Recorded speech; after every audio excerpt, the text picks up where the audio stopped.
Welcome. In the last class, we talked about topographical sheets and its basic interpretation. To continue with this, in this lecture, we would be focusing on some of the important conventional symbols that we would do towards the end of this lecture.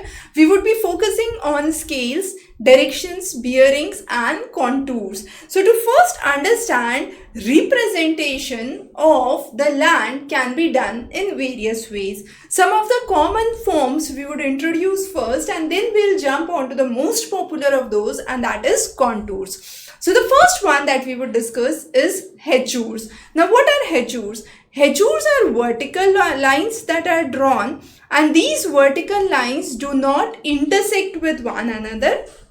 They can be very close to one another, or they can be far apart. If they are close, it represents a steep slope. If they are far apart, it represents a gentle slope. So that is the basic idea behind hechure. The another way in which we can depict the elevations or the relief is hill shading. Hill shading is usually done with dots. So there are dots which are represented here, and the dots can be densely packed in the area of a hill slope. They can be lightly packed in the area of valley or plains. So based on that, you have the shading or the gradient that can be seen, and this is called as hill shading. Now to understand this hill shading, a common idea is I take a light bulb. On the top of a hill, I put that light bulb, right? So which areas would be shaded and which areas would have the focus of the light, I can explain like that. So the areas which would be under the focus would be the areas which would be lighter. The areas which would fall in the shadow area, like the hill slopes, would be darker in color. So this is what is hill shading. The next popular method that we would understand is form lines. Now form lines are nothing but small broken lines that can be seen, and these broken lines can actually represent places of equal elevation, but the form lines are broken lines. Very important. Now contours on the other hand are lines that join places with equal elevation, but these are solid lines. Moreover, contours, if it is a scale of 1:50,000 as on the ordnance map, then the contour interval is usually 20 meters. So after every 5, that is 100 meter, there would be another line. So what happens is the gap, let's say this is a 2000 meter line and this is the 2100 meter line. So these two lines would be more dark and the other lines would again be red, but these would be relatively lighter. I can't make the difference because of the pen settings here, but the idea is the lines in between, the lines of 2020, 2040, 2060, 2080 would be relatively lighter in color. The 2000 and the 2100 lines would be darker in color, and that's how we represent contours. Now, understood the difference between form lines and contours. Another important term that we use is spot height. Spot height is the height above the sea level. It is denoted by a dot and I write 360. That means it is 360 meters above sea level. So with the dot it is represented and it says height above sea level. Triangulation method is used by using triangulation or by trigonometric analysis, and we put a small triangle and I write 360, right? So this is a triangulation method. The next one is a benchmark and I write BM 360. Now what is a benchmark? I physically put a stone or on the building I mark the height, and this is what is benchmark. So if I ask you what is the difference between spot height and benchmark, can you understand? Spot height is actually the height above the sea level which is marked on the topo sheet. So it's only on the topo sheet. Understand this carefully. Benchmark, on the other hand, is physically engraved on the ground, on the location, on the building where it is, and also it is marked on the map. So benchmarks are marked both on map as well as on ground. Spot heights are marked only on the map. One major difference. I hope so far everything goes clear.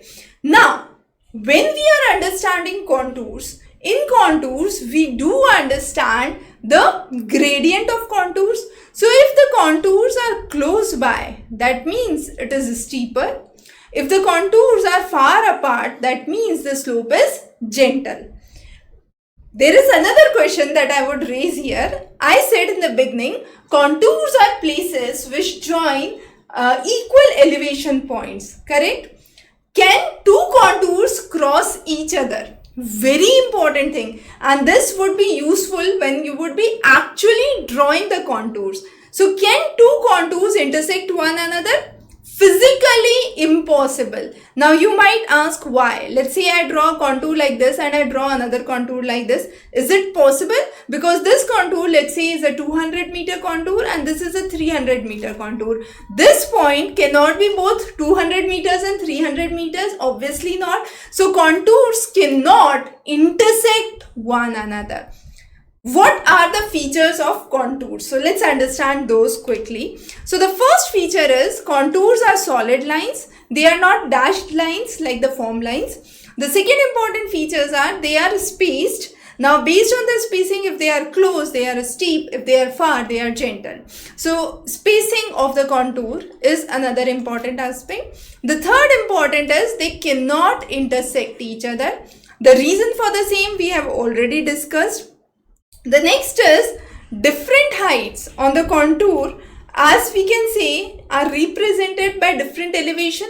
So I have a line of 800, I have another line, I have another line, I have another line. Now this innermost, let's say, is 1200. So how do I actually represent a contour? I put a vertical line crossing it. So let me just do a simple analysis here. Okay, I'm doing 3 circles here, right? And I have a vertical line that crosses it. This is 800, this is 900, and this is 1000 contour, right? So what I do is I draw elevation 800, 900. Sorry, my lines did not go straight. Okay, these are 1000. So 800 point would fall where? Here. 900 point, I just drop it, it would fall here. 1000, it would fall here. Again 1000, it will fall here. 900 falling here, and 800 here. So what happens is I join these points and I say that yes, this is a hill structure that can be seen. So this is the way we understand contours. Now what would happen if this 800 line was going like this? Okay, imagine I'm changing the color here for your ease. Imagine my 800 line goes like this. At that end, it is far off, but at this end, it is close by. So what would happen? My 800 point would drop down here. So rather than joining the line here, I would join the line like this.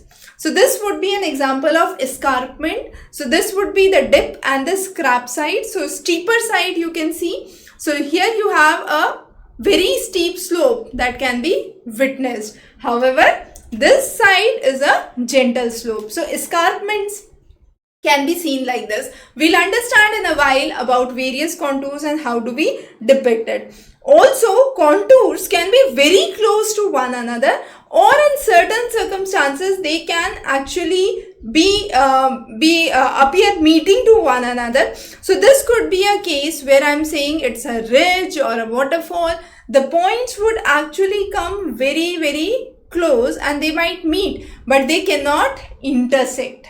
Okay, so that's another important thing that we need to understand.